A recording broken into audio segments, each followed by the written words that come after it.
federal allocation to the states are dropping. I want them to drop even further so that greedy politicians will not want to run for office, and only the more credible ones will want to run. A perfect example of my hypothesis is Anambra State. Recently, I urged other states to learn how to diversify and be less reliant on oil, proceeds, and federal allocations.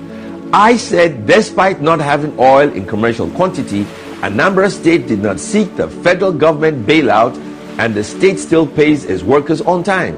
Furthermore, the state has made the best improvement in education because of its massive investments in that sector.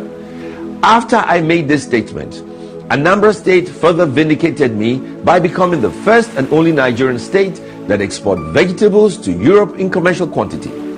Presently, Anambra exports $5 million worth of vegetables to Europe. The profit from that venture goes directly to its own treasury.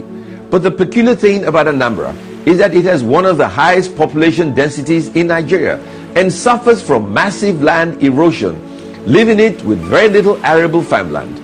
Now, if Anambra, with limited land, is exporting food to Europe, then larger states have no excuse for being dependent on federal government allocation. What is it that Anambra has that other states do not have? They have more land than Anambra. They have more people than Anambra. They have received more from the federal government than Anambra. I will tell you what Anambra has, and Anambra has good leadership.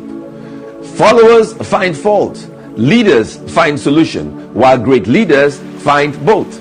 Anambra is an example for what can happen if we quit blaming each other and start aiming at solutions.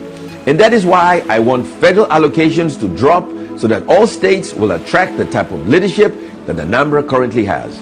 My name is Ben Murray Bruce, and I just want to